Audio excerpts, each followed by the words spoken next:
Oh, hey, so when things slow down, how about we grab some dinner? Just you and me. Maybe some candles, smooth jazz.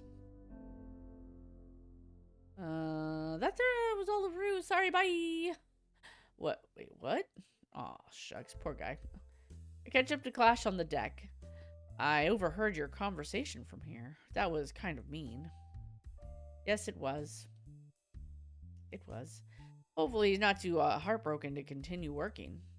So now we know that there's an advanced AI mixed up in all of this. What do we do now? We try and track whoever let Silas loose. That way we can bring them to justice for letting their program cause so much destruction. As for how we go about that, the choice is up to you. Okay. Let's talk to the robotic waiters. This should be interesting. Would you like me to buy you a drink while we're there? Oh, aren't you a funny one? He got no mouth. He's a big lens. We head towards the robotic waiters' charging stations. I feel very awkward, like I'm not supposed to be here. Clash pats me on the shoulder. Relax, Moira Gizem. If anyone tries to throw us out, I'll just show them my badge. They'll have to let us stay then. You have a badge? Okay, admittedly, it's one of the plastic badges they give to kids who visit the precinct for field trips. But it has a new coat of paint and a custom logo. Okay. Is this guy even a cop? It's fine. The precinct gave it to me as a placeholder. When I prove I'm sentient, they promise to make me a real one. And then the one you have now is official enough to work? Of course. Excuse me, this is a restricted area. Flash shows the robotic waiter his badge. Flash, robot detective. This is my assistant. We're here on an investigation. I don't care. What? You should leave. Wait, I recognize you. Yes, Moira Gizem. I served you a drink earlier. I am surprised that you recognize me. Most humans can't or don't care to differentiate us. Now look here, mister. Unit number 567886543 Kitty! Mr. 5, this is an important case. It's within my rights to ask you a few questions. I'm used to being called waiter. And you are a robot like me. What rights do you have? Right now, I'm working to gain my rights. What are you working for? It is in my programming to... Are you getting paid for any of this? Dealing with assholes all day? I'm working to gain my rights while you're working to stop me. If I gain my rights, maybe somewhere down the line, you could gain some as well. But it's not like you'd care. Stupid ass menu face is content with being a mental slave, with being a metal slave for all its life. Come on, Moira Gizem, let's go. Wait. Yes, Mr. Waiter. Perhaps it would be acceptable to let you stay and ask your questions. Wise fellow. I find myself gapping at Clash. I didn't expect that sort of aggressive tactic from him. I can't help but wonder if he's trying to balance his tactics to my own. If he's trying to be the bad cop to my good cop. What would you like to know? Tell me what you know about that lifeguard who got hacked. It performed its duties admirably. Many humans were rescued from drowning under its watchful gaze. Adult females seem to enjoy its physique. The waiter shows its thin synthetic covered hand. We do not get those kind of compliments. Oh, you look okay. You are a terrible liar. But I appreciate the attempted compliment. Nothing strange was happening to it before it snapped. It was operating within normal intended parameters. Until it received a signal from an unknown source a couple of days ago. It mentioned offhandedly to us one evening that it felt as though its head were crowded. Crowded? Filled with too much data. The closest equivalent to a human would be a headache. The program was probably on a timer then. Upload the code, have the robot continue about its business until a busy weekend, then let her rip. That is logical. For whatever reason, Saturdays are statistically the busiest day of the week on the violet skies. Jasper did say the program was supposed to cause a distraction. Yes, but why only the robots who work with tourists? You'd think that Silas would try to hijack the whole boat if he really wanted to cause a distraction. If I may be so bold. Shoot, my man. I do not have a gun, but I can offer a suggestion. That's what I meant, sir. I have been listening to the local gossip. Some of our more tech-savvy guests have come up with a theory.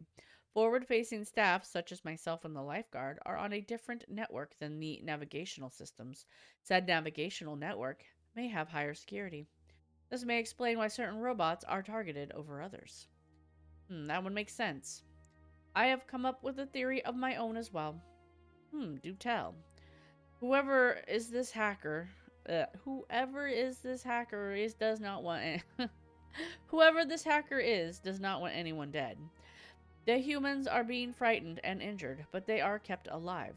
The hacker, whoever it may be, may want to finish the job themselves.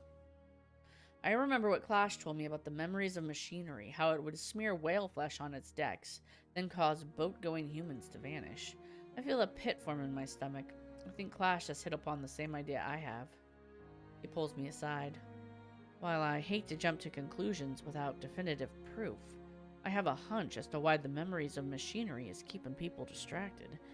It's definitely running that secondary program. And it doesn't want its prey noticing. So it's hunting us right now, Clash? Grisly thought, isn't it? All the more reason to solve this now and get that thing shut down. Well, Mr. Waiter, you've been very helpful. Are there any other questions? Not right now.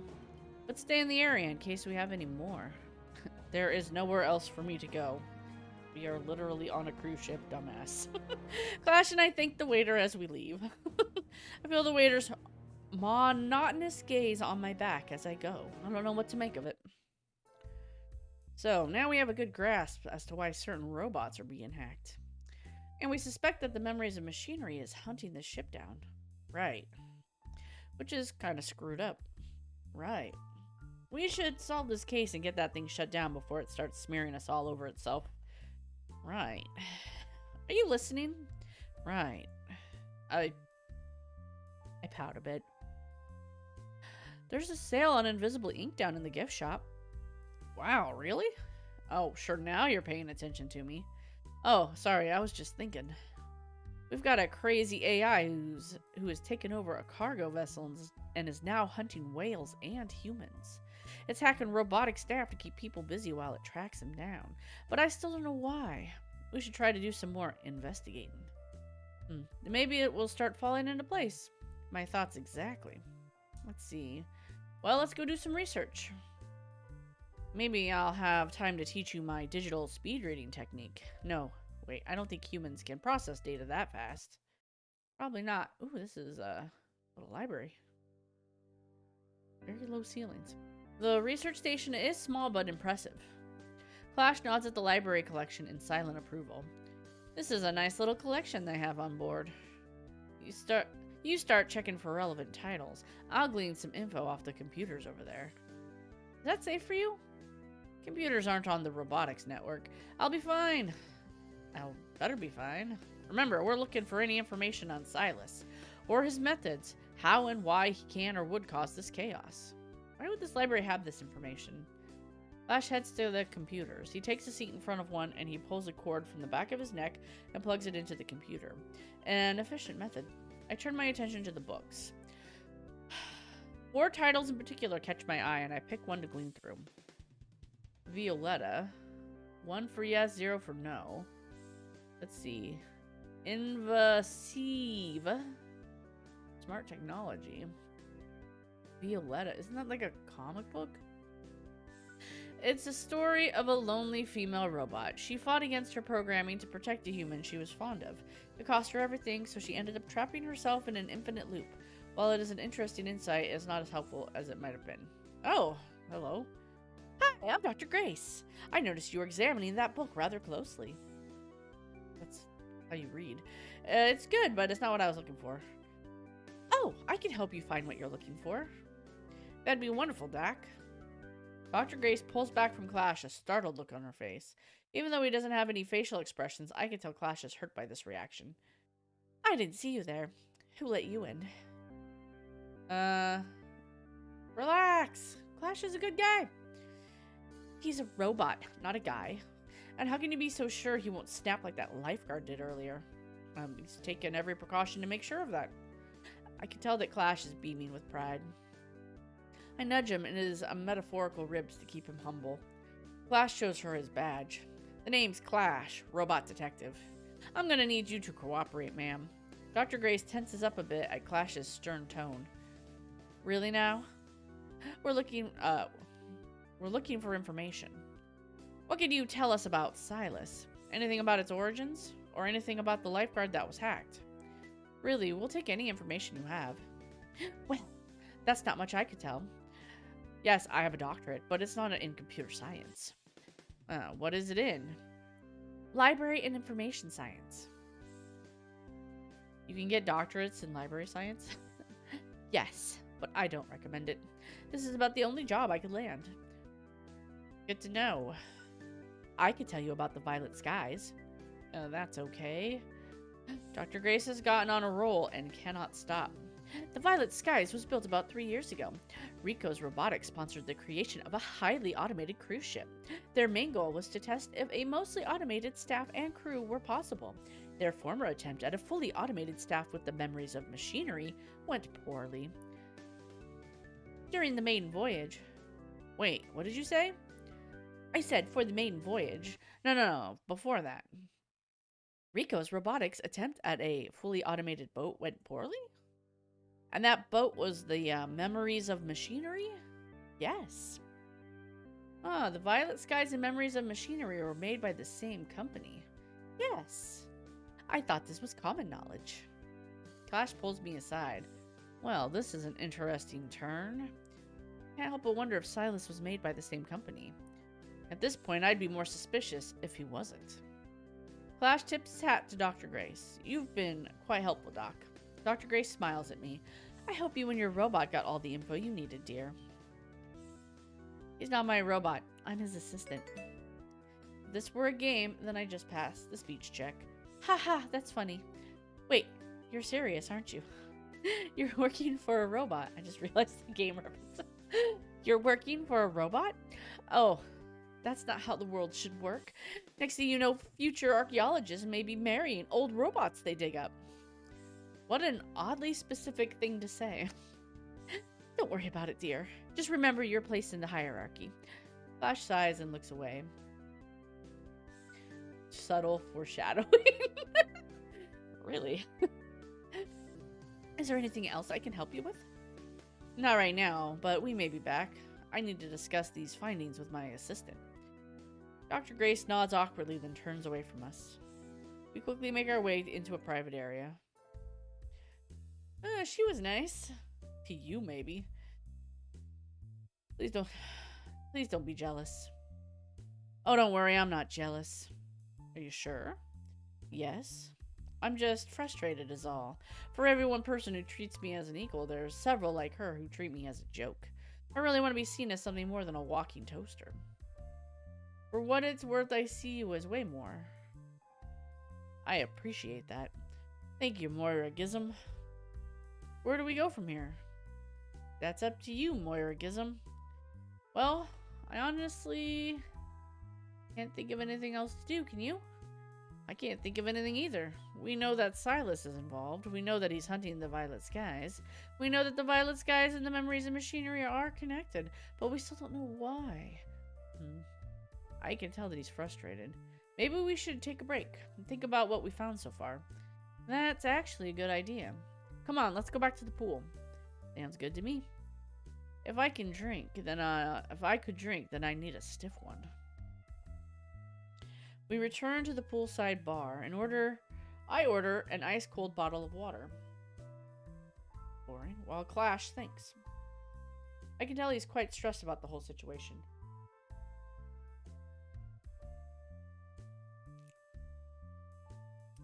Time for a drink. I feel like I should say something to help him out. Cheer up, Buttercup. I get how you feel, but you need to stay calm. Suck it up, Buttercup. I didn't even see that. Hell's bells, get over it. Let's see. Cheer up, Clash. We'll figure this out. Sure, but will we figure this out in time? Will anyone or anything else get killed in the meantime? And I still don't get the hunting whales thing. Who the hell would even program him to compare whale brains to human brains? Oh, creepy cop guy. Look at. At that moment, a man approaches us. Clash immediately snaps to attention. Officer Glenn, the CL42H, reporting for duty. At ease, CL42H. Oh, what's an officer doing here? Just checking on CL42H. You mean Clash? You're still going by Clash? Yes, it's a bit more humanizing. The officer laughs heartily at this statement. Clash's fists ball up with anger. You're a robot. I know everybody at the office was calling you Clash. They were being sentimental idiots, projecting their own humanity onto you, deciding you were sentient just because they liked you. From what I've seen so far, your sentience shtick has been pretty good, but ultimately, nothing more than a trick. You can't say that about Clash. Take that back, lardass. Watch it, kid. Look, I'm here to check up on this hunk of junk. I told the precinct that you should have been able to solve this by now. Wouldn't you know it?